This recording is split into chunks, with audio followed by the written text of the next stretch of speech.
What's up, guys? Welcome back to the channel. I'm at the AIMexpo at the Las Vegas Convention Center. I'm here super early before the crowd is allowed in because I got my media credentials. So we're gonna go in and take a look around before the crowds come in. Let's go check it out. So check it out, I'm at the SW Motec booth and I spotted this gorgeous Africa Twin. This is a Honda Africa Twin, the famous Africa Twin. Look at this thing, man. They got all kinds of cool parts on here. Look at this crash bar, LED lights. You got armor on the bottom in case you bash into stuff. They even have flexible armor on the exhaust pipes. That's nice. They got watertight bags that are strapped to the cage. I'm sure these are heated grips up here. Tank bag. Got a little foam bag up there. Even more bags on the back. They got soft and hard panniers. That is nice, man. What I like about these bikes is, man, you can just go anywhere. You can ride on the road to get where you're going, and when the road ends, you can take any trail you want. Even trails that 4x4s can't go on, because motorcycles can fit on deer tracks, technically. That's nice, man. Oh look, he even has a little fuel tank holder right there. I think that's fuel because it's got a red cap. Look how it mounts. That's nice. Love it. I'm here at the First Gear booth and I spotted this Harley Davidson. That's kind of cool that Harley Davidson is branching out into the adventure bike world.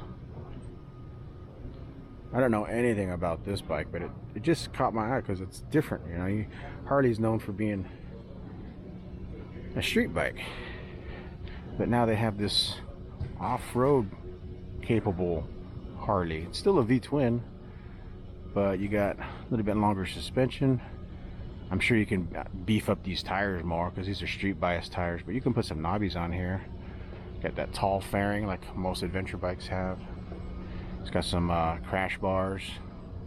He's got these pegs you can still put your feet out. Highway pegs. Look at that exhaust. Kestec exhaust. It's actually kind of nice. It's a 1250, man. That is a big bike. I like it. It's not your traditional adventure bike, but it's cool. Alright, so I'm at the SSR/Benelli booth. When I saw Benelli, the first thing I thought of was shotguns. I didn't even know there was a company called Benelli that made motorcycles. But this one here caught my eye because it's obviously an adventure bike. It's a 500cc off-road vehicle. And it's kind of nice. I've never heard of these guys before. I found something new. Dual disc, long suspension. It's nice. Nice tall fairing, keep that wind off you. It's got, I like these, how they have bars on here to clamp your phone or GPS or whatever. Got even more factory crash bars. You got some armor underneath to protect those.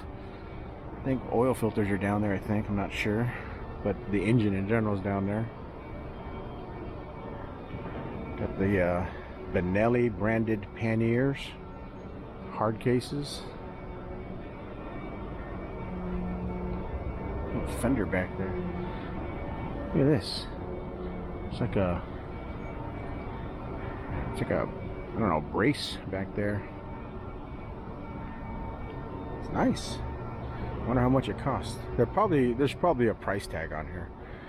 Let's see. Price tag? No price tag. I don't know. You have to look it up online. It's called the TRK 502X by Benelli. Just admiring your bike before the crowds come in. Nice. One of our distributors decided to put together a little bit of a project bike. Started with a V-Strom. Oh, it's a V-Strom. Okay, yeah. Yeah, it almost doesn't look like one. Yeah. That's exactly what I said when I saw it for the first time. It's a beautiful bike. They first of all started with a custom set of laced wheels from W. Full suspension swap on the front. It's a custom, some pretty significant suspension modification in the rear. Obviously a nice aftermarket pipe. I like this because the V-Shoms are known for having their oil filters exposed, but you guys got a nice little... So the aftermarket skid plate, I'm not sure about all the details on it, but I know Lindeco, our distributor, they're also an Enduristan distributor, so you can see they've kitted it up with a nice set of luggage, and then they've also got lots an aftermarket. Of luggage. Yeah, there's a lot of goodies on there. I haven't actually gone through the list. There's a lot more than what I've listed. I know aftermarket foot pegs, you see the big IMS rig on there. Yeah, the first time I saw it after the conversion, I honestly can tell you I didn't know it was a V-Strom. I love it. And what I love about the V-Stroms too is they're relatively affordable as well. How much are V-Stroms nowadays if you just got a bare bones one? They're pretty affordable, right? I couldn't tell you. They're one of the more affordable bikes for that type of riding. So yeah, they're smaller honestly, bikes. As is this bike. There's a few things on it. The port conversion was expensive, but I other bet. than that, that's actually a pretty affordable conversion. So yeah, I think V-Stroms are like in the 8 or 9, maybe even less. 10 grand out the door. Yeah. Depending. I'm Canadian, so it's a little bit different. I think it's about 12 up there by the time the dollar's done flipping. But, still, it's a good deal for what you're getting. Yeah. Bike. So this bike, as is, would be a pretty decent, it'd be a respectable off-road adventure bike ride as it sits right now, even with all the conversion. Nice. Very cool. Hey, since I got you on camera, you have any website you want to give a shout out to? Yeah, Mitas Motorcycle Tires. Like I said, our distributor Lindeco built the project bike. There's a dash in between that. Oh, I see. Yeah. Yeah, right there. MITAS. We're pretty active on social media. The Mitas Moto page is on Instagram, Facebook, and we also have a North American page, Mitas Tires NA. Nice. Check us out there. All right. Stop by the Triumph booth. For all you Triumph fans, look at this adventure bike, man. This thing is big. This is the Tiger.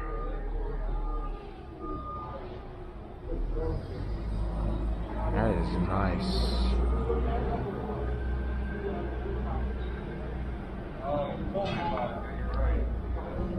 The factory armor. Showa forks. That's a big front wheel. What is that, like 21 inches?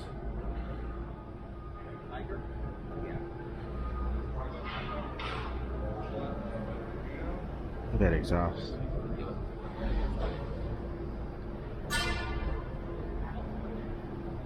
This one's called the Rally Explorer. Just flying around these things before the show opens. I'll see if I can grab some reps to really get into the details, because I know a lot of these bikes come with a lot of features that I just don't know. But I'm just looking at them from a noob point of view, because I don't know hardly anything about these things. I just like them. I'm still learning. I've always loved these Yamaha TW 200s because they got the big fat tires. These things float over sand and snow. I've seen people use them as like pit bikes too sometimes. Yeah. They're so nimble, man. They're like little billy goats, man, with the big fat tires. Like, you really can float over some sand and snow with these things. I've seen people use them at the campsites. And they're cheap, man. I mean, well, not cheap, but they're inexpensive and reliable. I wouldn't mind having one. So here's a Suzuki I'm not really familiar with at all. It's called the Van. I don't remember seeing this very much at all. Faraday's popular though. Got the big fat tires, but they're more like street tires. Drum brakes in the back. Look how big this seat is, dude. It looks super plush. Super comfortable. Could fit 2 people on here, that's cool. Van, huh? Alright, so I believe this is the Fantic booth, because I see Fantic bikes here. These guys are famous for their e-bikes. Look at this. They got a mid-drive downhill bike, essentially. Full suspension. There's all the specs. They got a Brosy motor in there, 36 volt, 250 watt, 90 newton meters of torque, 36 volt, 720 watt hour battery. Very much spec for European markets for sure, because that's it sounds like it's low power, but it's actually high power when you can consider the gear ratios on the back. Look at that. That thing is huge. I don't know why Europe does that, but they restrict these guys down to 250 watt motors. And they got these cool scooters. Look at the suspension on this thing, man. It's so cool. Look at that. Looks like something right out of Italy. I like these things, man. Here's a really super high ground clearance scooter right here. Look at that. That is cool. This is Mini Motors Dualtron Thunder 2. That is so awesome, man. And then you think that's big. Check this thing out. Dualtron City. This one has 2 motors, front and rear. Look at the size of this thing, man. Like, this is my hand. Look how big that is. That's a big scooter. I like that crazy suspension up front. It's like a reverse. I don't even know what you call it. It's like a reverse suspension. Look at this, Yamaha underwater scooters. So all my friends who live in Hawaii and Florida, you might be able to use some of these things.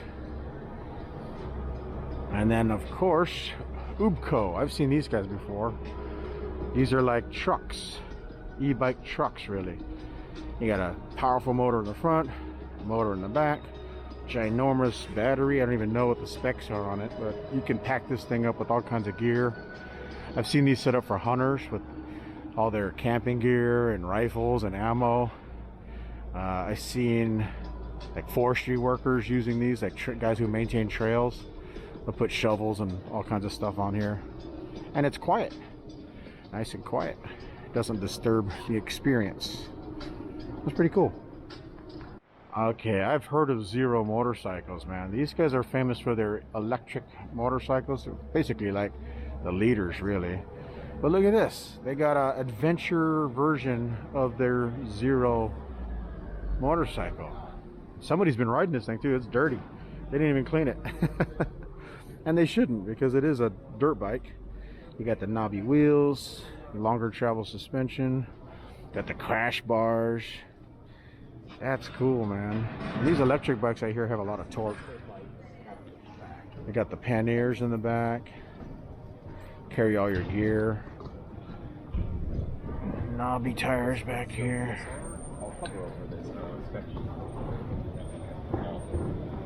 Yeah, that's nice. I wouldn't mind having this. An electric dirt bike, adventure bike. You have to find some place to hold your solar panels so you can charge this thing. I'd probably take like a week to charge it, but still, at least you have the capability. You could park it up on a hilltop somewhere and let it charge in the sun for a couple of days and then keep on going. Kind of like a bug out bike. And it's silent too. Here's the specs. So range is 253 kilometers or 157 miles. I do. That's pretty cool. Oh, you can get a power tank. So that must be like a bigger battery pack. You can go almost 200 miles. That's cool. That's for city. Highway. Oh, looks like you get less miles for the highway. Interesting. 157 newton meters of torque or 116 foot-pounds of torque equivalent. Top speed 102 miles per hour. That's pretty fast. Power pack 14.4 kilowatts. Whew, that's a lot of power. That's a pretty powerful little e-bike. Still not quite going to beat a gas-powered one, but still. Electric power, almost 200-mile range, and you can go off-road anywhere and on-road. That's cool. Here's the rest of their lineup. Here's the Zero FX. That's nice. I like how you can hot swap the batteries on these things. This is a dual sport here, street and dirt. I like it. That's right up my alley. And of course you have the more street version here, the DS for your street guys. DSR, another street bike. Here's a like a, what do you call it? What do they call these? Zero FXE. It's got a 100-mile range. It's like a hooligan bike right there. And then you got some serious street bikes over here. This is the SR. Look at the size of the motor on this thing, man. This one here, you can't hardly even tell that it's electric. That is cool. Look at this one. Here's a Zero FX dual sport again. Ah, this is nice, man. I like this. I like the look of it. Big, humongous front wheel. Crash bars. I think this is a cop bike. Yep. I think this is a police bike or security bike. Probably. Yeah, because it has lights. There's your lights. And there's your siren. It's an electric police motorcycle. And there's your box in the back so you can put your ticket books in there. And then here's your comms if you call dispatch, or you can use the PA system to tell people to stop doing stupid stuff. And looks like another cop bike. So that's like the off-road cop bike, and then here's the city cop bike. That's cool. This is for all you motors guys out there, all you cops. This is for you. Electric police motorcycle. Where do you put the AR-15? That's what I want to know. Yeah, can you put an SBR somewhere back here?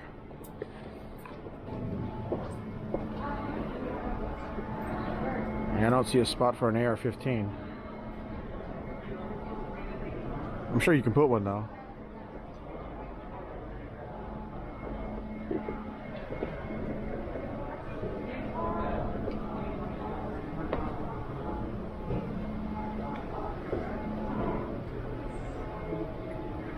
So I spotted a unique bike, actually a couple unique bikes here at the AIMexpo from Reggiani Engineering out of Italy. So these are designed in Italy, and just like Italians, they always design sexy frames, man. These are nice. Look at that suspension. It's like reversed. That's cool.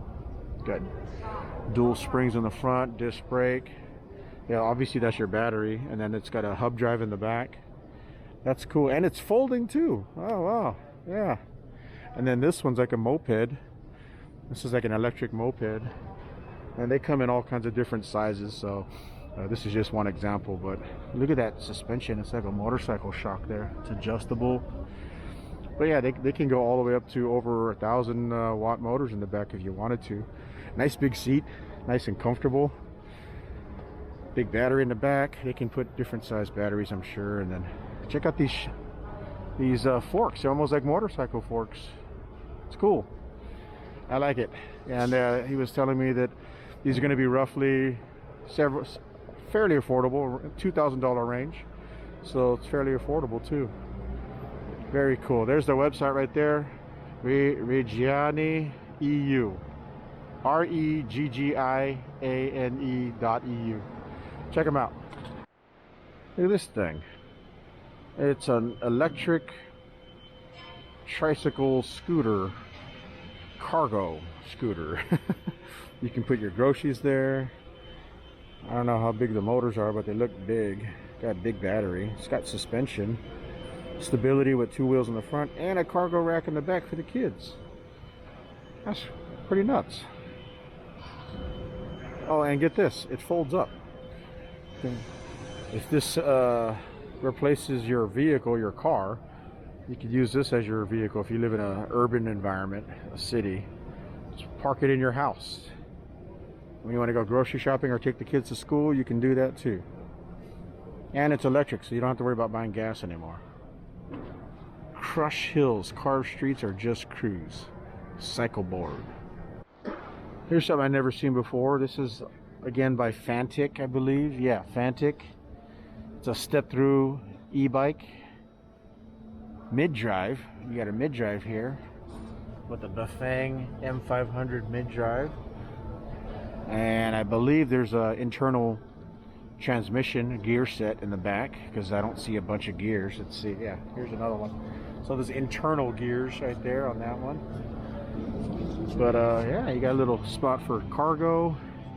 easy to get on. You just whoop, step right through. And then of course you have the power of a mid-drive. Front suspension, hardtail. That's pretty cool. This frame is what caught my eye. It's called the Isimo. Look at that trellis style frame. And then of course your battery pack hides there. Got a little headlight in the front. Nice little city bike. And then here's another look at their Dualtron scooter. You want to ride this, man?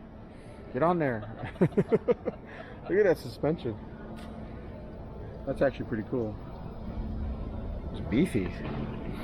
You can get hurt on this thing, man. It probably goes, I bet you it goes 50 miles an hour. That thing's big.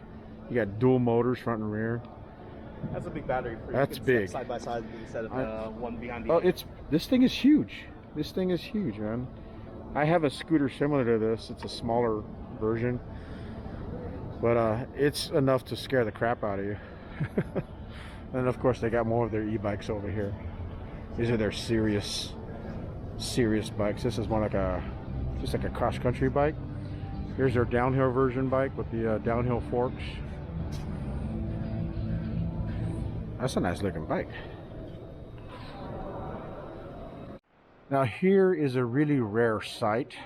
Made in the USA. Designed, engineered, fabricated, welded, powder coated, assembled, and tested in the USA. Dude, that's a huge selling point. There's no supply chain issues when all your stuff's made in the USA. I like it. Look at this one, man. I like this. It's four-wheel drive. See, look, you can see the drive shafts down there. He's got armor plating to protect the A-arms. Big knobby wheels. You got a bumper with a winch. Look at that little tiny winch. Oh, it's cute. Little tiny baby winch. Got a cargo rack up front to carry gear. This one comes with a Lexan windshield. I guess that's Lexan or plexiglass. I don't know. Roll cage. Steering wheel, parking brake, gauge. There's your transmission controls, your brakes. Look at that. It even has, what you call it, steel plate on the bottom. Gun rack in the back. You got a dump bed right here. Oh, look at that. It's independent suspension too with a tow, got like a tow hitch. This is nice, man. And it's American made. I like that. I really, really like the fact that it's American made. That's cool. And then of course, if you have a family or you want to bring your friends along, they got a longer wheelbase version. Oh, this one's not four-wheel drive. This one is independent suspension, but not four-wheel drive. This is electric. Oh, it's electric too. Oh yeah, cool. So you got two in the front, two in the back, so you can carry four. Got a dump bed.